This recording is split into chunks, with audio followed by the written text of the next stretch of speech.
Congress party के निदेशक आदरणीय नाईक साहेब, आपल्या जिल्ह्याचे नेते आदरणीय माजी आमदार सुरेश दादा देशमुख, व्यासपीठावर उपस्थित असलेले ॲडव्होकेट मुजाहिद साहेब, सन्माननीय सिद्धार्थ हत्यांबे, व्यासपीठावर उपस्थित असलेले माजी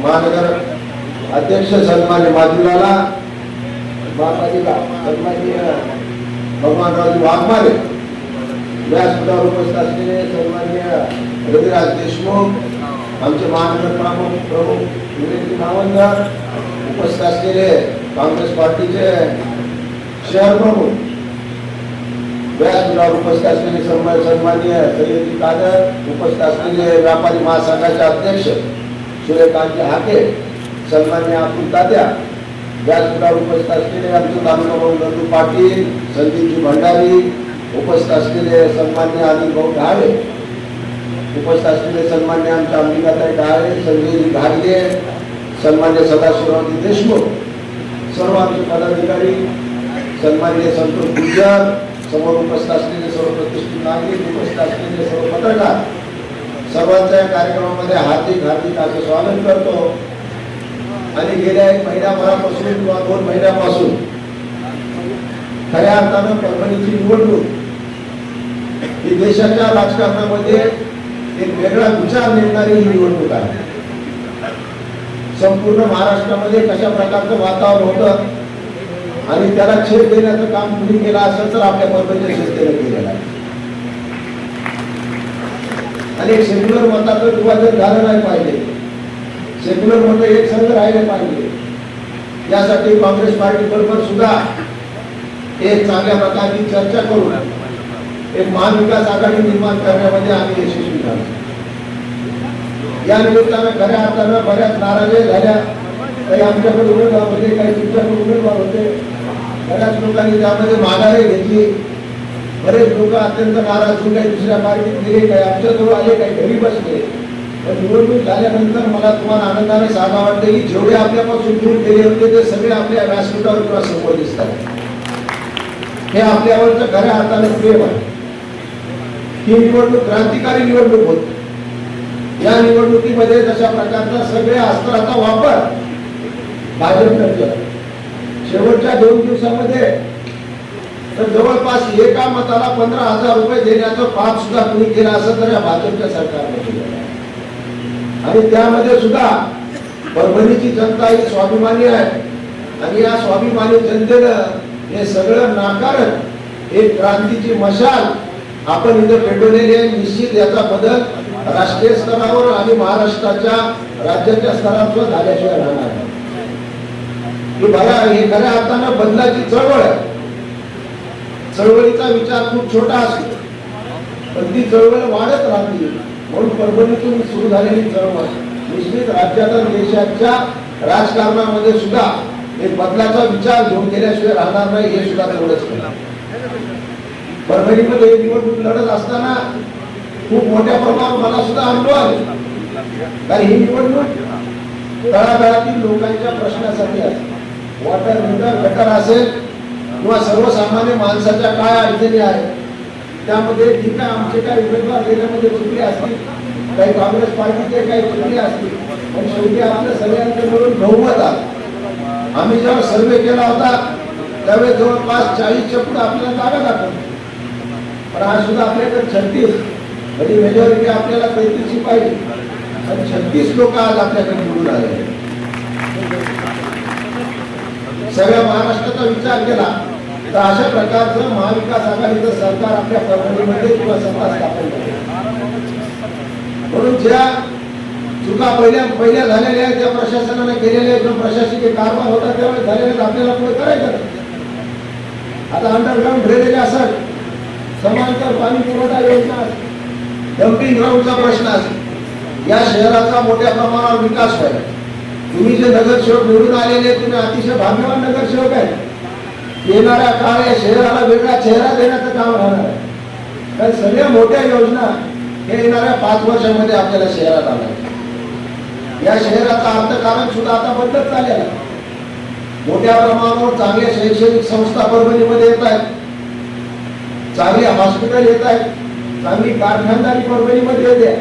आजूबाजूला जर तुम्ही बघितलं तर जवळपास 7-8 साखर कारखाने सुद्धा परभणी शहराच्या आजूबाजूला सुरू झाले आणि त्यातून होणारा रोजगार निर्मिती, त्यातून होणारे चांगल्या प्रकारचं अर्थकारण हे परभणीमध्ये येते. आज परभणी शहरामध्ये तुम्ही पाहिलं असेल जमिनीचे रेट हे मुंबईपेक्षा जास्त झाले. त्याचं कारण एवढं की परभणीला लोक पसंती देत आहेत. परभणीमध्ये मोठ्या प्रमाणात आपण शांती प्रस्थापित करण्यामध्ये सुद्धा यशस्वी झाले. 2014 पासून एक दंगल किंवा कुठल्या प्रकारचा जातीवाद या शहरात झाला म्हणून लोक इथं पसंती देत आहेत. आज तुम्ही पाहिलं असेल कोचिंग इन्स्टिट्यूट परभणीमध्ये सगळ्यात जास्त जवळपास 25,000 मुलं आज परभणी शहरामध्ये शिकायला आले. त्याच्या वाशिम पासून बुलढाणा पासून लोक इथं शिकायला येत आहेत. याचं कारण एवढंच आहे की इथं चांगल्या प्रकारचे शिक्षण सुद्धा मिळते. म्हणून या शहराच्या दृष्टिकोनातून येणारे 5 वर्ष खूप महत्वाचे.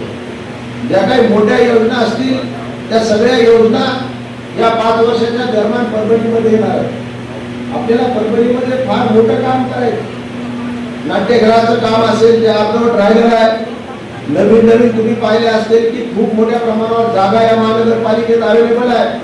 त्या जागेचं युटिलायझेशन चांगल्या प्रकारे केलं तर मोठे मोठे कॉम्प्लेक्सेस या शहरामध्ये उभा राहू शकतात आणि शहराचं अर्थकारण किंवा इन्कम स्रोत आपल्याला वाढवायचा असेल तर एक ना एक इंच जमीन शहरातील आपल्याला उद्योगात आणावं लागेल. तुम्ही निवडून आलेले सगळे नगरसेवक अतिशय सक्षम आहात. भविष्यामध्ये या शहराला चेहरा देण्याचं काम तुमच्या हाती होणार. कारण लोकतंत्र तुमच्यापासून सुरू होतं. समाजातील शेवटचा माणूस तुमच्याकडे येत आहे. नगरसेवक साहेब माझ्या हात लाईट गेलेली आहे, आज माझ्याकडे पाणी नाहीये, आज माझ्या लेकराला फीस भरायला पैसे नाहीये, आज मला दवाखान्यात जायचंय, मला काहीतरी मदत करा. आणि मदतीचा हात कोण देतोय तर सर्वसामान्य तुमच्यासारखे नगरसेवक. म्हणून तुमचं काम या समाजामध्ये फार मोठं आहे. समाजाच्या विकासाच्या दृष्टिकोनातून समाजाला मदत करण्याच्या संदर्भामध्ये तुम्ही सगळ्यात मोठं योगदान देता. समाजाचा डॉक्टर म्हणलं तर वावगं ठरणार नाही. समाजाची नाडी कोण ओळखत तर समाजाची नाडी नगरसेवक ओळखत, दुसरं कोणच ओळखू शकतो. म्हणून आज परभणीमध्ये समाजाची नाडी तुम्ही ओळखलेली आहे, त्यांचा मोड ओळखलेला आहे आणि त्यातूनच या राज्याचा सुद्धा काही वर्षानंतर अशाच प्रकारचा मोड ओळखत आहे सगळे जनता. आणि राज्यामध्ये सुद्धा नेतृत्वामध्ये बदल झाल्याशिवाय राहणार नाही. 2029ला हे सुद्धा तेवढंच करायचं. आज जरी आपल्या 2-3 महानगरपालिकेत सत्ता आली असेल तर येणाऱ्या काळामध्ये संपूर्ण महाराष्ट्रात हे विचार आपण परभणीतून पुढे न्यायचा हे सुद्धा तेवढं शक्य आहे.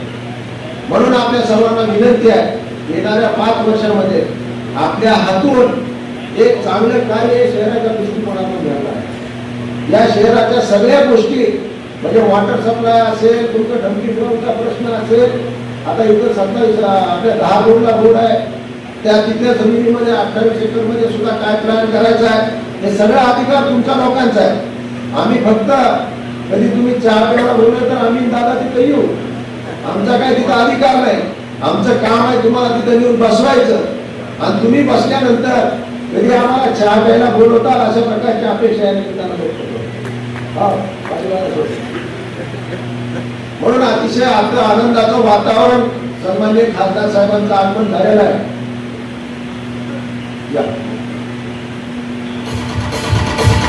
आणि ही लढाई आपली इथं संपलेली नाही. जशा प्रकारचा उभाटा गट असेल आमचा किंवा काँग्रेस पार्टी असेल, सर्वसामान्य माणसाला आपण आज इथं उमेदवारी दिलेली.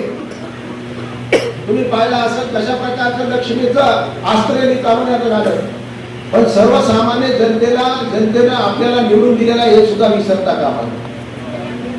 काही ठिकाणी तर असे आमचे उमेदवार होते की ज्यांच्याकडे 1-2 लाख रुपये सुद्धा नव्हते, पण असे लोक सुद्धा निवडून आलेले.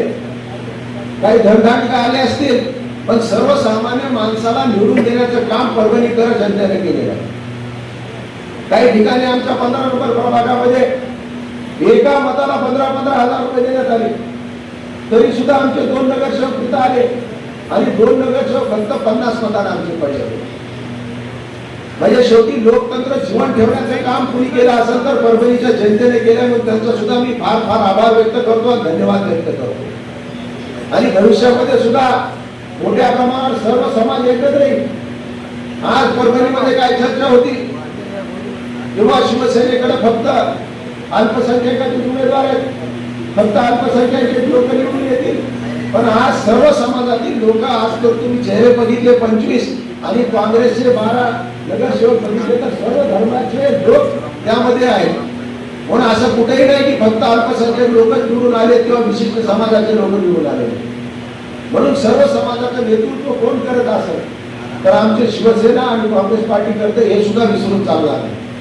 म्हणून तुम्हाला परत एकदा विनंती करतो की आता आपण सर्वांनी एक संघ राहून ही महानगरपालिका आपल्याला ताब्यात आणायची आणि महाविकास आघाडीचा महापौर, महाविकास आघाडीचा उपमहापौर, महाविकास आघाडीचा स्टँडिंग आणि सर्व सभापती झाल्याशिवाय राहणार नाही. तोपर्यंत आम्ही व्यासपीठावरचे कोणतेही नेते शांत बसणार नाही, हे सुद्धा तेवढं सत्य.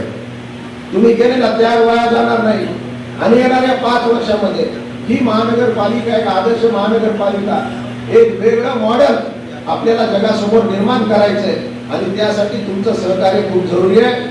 परत एकदा तुम्हाला सगळ्यांना खूप खूप मनापासून असं शुभेच्छा देतो. तुमचा यथोचित आता सत्कार तर होणारच आहे, पण भविष्यामध्ये तुम्हाला कसल्या प्रकारची अडचण निर्माण होणार नाही. कारण विधिमंडळात मी तुमचं प्रतिनिधित्व करतोय, केंद्रामध्ये आमचे खासदार साहेब आहेत, म्हणून केंद्राचा निधी असेल, राज्याचा निधी असेल, यांच्या बापाकडनं आम्ही मंजूर करून आणू, याची काळजी तुम्ही करू नका. हे काही जरी म्हणत असतील इथले पालकमंत्री किंवा कोण की आम्ही सत्तेत आहे तुम्हाला निधी देणार नाही, पण मी सुद्धा 3दा आमदार झाल्यामुळे मला माहिती निधी कसा आणला जातो. म्हणून या गोष्टी आम्हाला यांनी सांगू नयेत. शेवटी हे काय कोणाचे घरचे पैसे नाही, ते जनतेचे पैसे. आणि जेवढे जनतेचा दुसरा अधिकार आहे तसा परभणीकरांचा सुद्धा तेवढाच अधिकार असल्यामुळं आम्ही आमच्या हक्काचे पैसे मागू आणि हक्काचे पैसे त्यांच्याकडनं वळून आणू, एवढी ताकद आमच्यामध्ये आहे. एवढंच या निमित्तानं सांगतो. परत एकदा तुम्हाला खूप खूप अशा शुभेच्छा देतो आणि थांबतो. जय हिंद, जय महाराष्ट्र.